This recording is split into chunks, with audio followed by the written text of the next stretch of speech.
प्रश्नमाला 3A। इसमें ये जो प्रश्न दिया गया है इसको हमें हल करना है। प्रश्न एक में निम्नांकित रिक्त स्थानों की पूर्ति कीजिए जिससे कि कथन सत्य हो जाए। ये सब जो खाली जगह देगी इसको हमें भरना है ताकि ये कथन सत्य हो जाए। तो एक का 1 नंबर में है, प्रत्येक प्राकृत संख्या का एक गुणनखंड डैश है। यानी कि प्रत्येक प्राकृतिक संख्या, तो प्राकृतिक संख्या क्या शब्द है? 1 2 3 4 5 डॉट डॉट आगे बढ़ते रहेगा। ये सब हो गया प्राकृतिक संख्या। इसमें कराया प्रत्येक प्राकृत संख्या का एक गुणनखंड जैसा, मतलब किसी भी प्राकृतिक संख्या का गुणनखंड एक होगा, यानी कि एक गुणनखंड एक हो जाएगा। इस तरह से हम एक बढ़ेंगे। अब प्रश्न दो में दिया हुआ है 21 और 26 के बीच स्थित 5 का अपवर्त डैश है। मतलब 21 और 26 के बीच में 5 का अपवर्त, अपवर्त का मतलब हो गया गुणज, यानी 5 का जो गुणज है इसके बीच कौन संख्या है? तो 21 और 26 के बीच स्थित 5 का अपवर्त, यानी कि 5 का गुणज क्या हो जाएगा? 25। 5 21 और 26 के बीच में 5 का गुणज हो जाएगा 25। इसमें हो जाएगा 25 भरेंगे, यहाँ हो जाएगा 25। अब प्रश्न 3 में करा किसी संख्या का सबसे छोटा गुणनखंड डैश होता है। तो किसी भी संख्या का छोटा गुणनखंड हो जाएगा एक। गुणनखंड का मतलब हो गया किससे जिससे भाग लगता है उसको बोलते हैं गुणनखंड।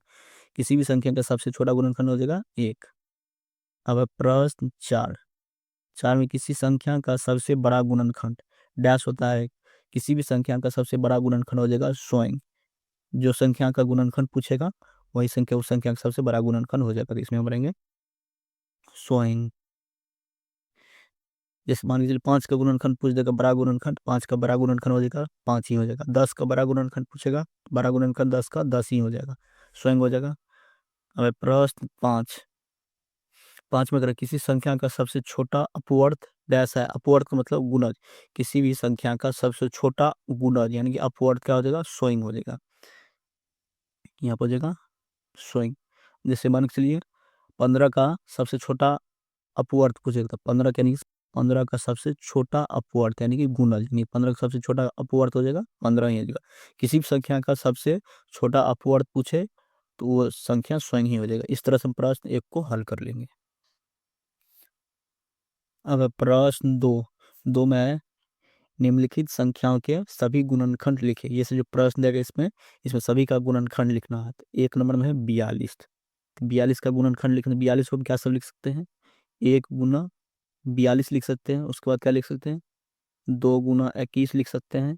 उसके बाद 3 गुना 14 लिख सकते हैं। उसके बाद 6 गुना 7 लिख सकते हैं। 42 को इस तरह से लिख सकते हैं। अब यहाँ पर हम लिख लेंगे 42 का गुणनखंड। 42 का गुणनखंड कैसा हो जाएगा? पहले हो जाएगा 1, इसमें से पहले हो जाएगा 2, इसमें से हो जाएगा पहले 3, इसमें से पहले हो जाएगा 6।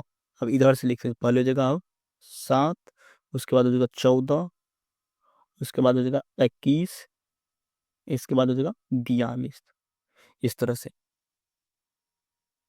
तो 42 का गुणनखंड हो जाएगा 1 2 3 6 7 14 21 42। इस तरह से उसको बनाएंगे।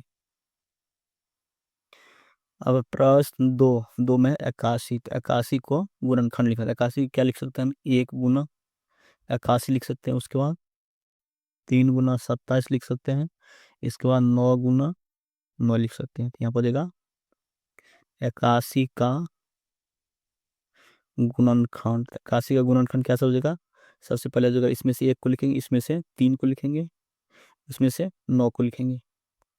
अब फिर इसमें से इस 9 को लिखना चाहिए, लिखनी है 9 तो 2 को है, एक को 9 को लिखना है। उसके बाद लिखना है 27 को लिखेंगे। उसके बाद 81 को। तो 81 का गुणनखंड हो जाएगा 1 3 9 27 81।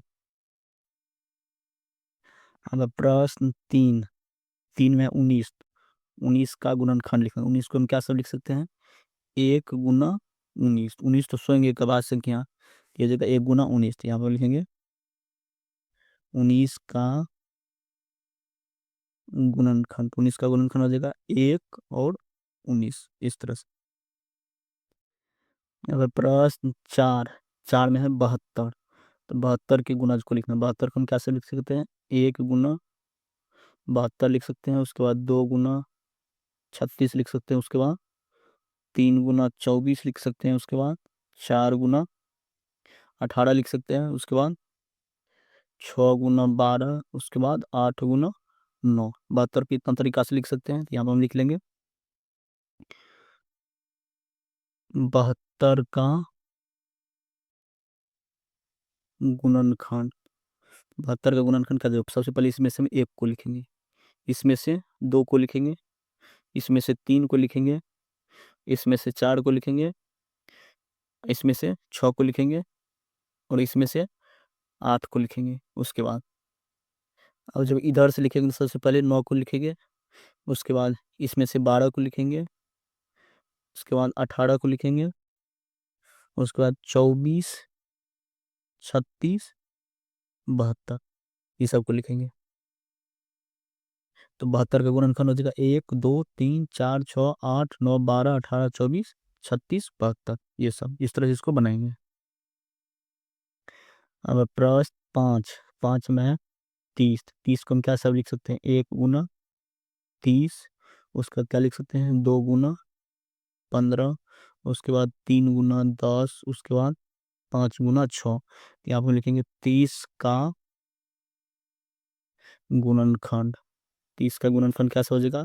सबसे पहले 1 हो जाएगा, उसके बाद 2, इसमें से 2, इसमें से 3, इसमें से 5। अब इधर से लिखेंगे सबसे पहले हो जाएगा 6, उसके बाद 10, उसके बाद हो जाएगा 15, उसके बाद 30, ये सब हो जाएगा। 30 का गुणनखंड 1 2 3 5 6 10 15 30, ये सब हो जाएगा। अब प्रश्न 6। 6 में 54। तो 54 के गुणनखंड को इस तरह से लिख सकते हैं, सबसे पहले 1 गुना 54, उसके बाद लिख सकते हैं 2 गुना 27, उसके बाद 3 गुना 18, उसके बाद 6 गुना 9, इस तरह से लिख सकते हैं। अब यहाँ पर लिखेंगे 54 का गुणनखंड। 54 का गुणनखंड हो जाएगा, सबसे पहले 1 होगा, 2 होगा, 3 होगा, 6 होगा, उसके बाद 9 18 27 54, इस तरह से 1 2 3 6 9 18 27 54, ये सब हो जाएगा। इस तरह से इसको बनाएंगे। अब प्रश्न 7। 7 में 46। 46 के गुणनखंड को क्या सब लिख सकते हैं हम? 1 गुना 46 लिख सकते हैं 46 को, उसके बाद 2 गुना 23 लिख सकते हैं। यहाँ पे लिखेंगे 46 का गुणनखंड कैसा हो जाएगा? 1 होगा, 2 होगा, उसके बाद 23 हो जाएगा, 46 हो जाएगा। 1 2, उसके बाद हो जाएगा 23 46, ये सब हो जाएगा इसका गुणनखंड। इस तरह से हम प्रश्न 2 को हल कर लेंगे। प्रश्न 3। 3 में निम्नलिखित संख्याओं के प्रथम 7 गुणज लिखिए। तो 1 नंबर में है 6, तो 6 के में 7 ठो गुणज लिखना था। हो जाएगा 6 12 18 24 30 36 और 42, 6 का गुणज हो जाएगा ये सब। अब प्रश्न 2। 2 में 4, तो 4 का गुणज हो जाएगा, 7 का गुणज लिखेंगे तो 4 हो जाएगा, 8 हो जाएगा, 12 16 20 24 28, ये सब हो जाएगा 4 का गुणज, 7 उत्तर। अब प्रश्न 3। 3 में 12, तो 12 का 7 को गुणज लिखना है। तो 12 हो जाएगा, 24 36 48 60 72 और 84, ये जगह इस तरह से इसका 60 गुणज। और प्रश्न 4। 4 में है 19, तो 19 का जो है 60 गुणज लिखना, तो कैसा हो जाएगा? 19 हो जाएगा, 38 हो जाएगा, 57 76 95 114 133, ये सब हो जाएगा इसका गुणज। अब प्रश्न 5। 5 में है 30। 30 का में गुणज लिखना है 60, तो हो जाएगा 30 60 हो जाएगा, 90 हो जाएगा, 120 हो जाएगा, 150 180 और 210, ये सब हो जाएगा इसका गुणज। इस तरह से हम प्रश्न 3 तक को हल कर लेंगे।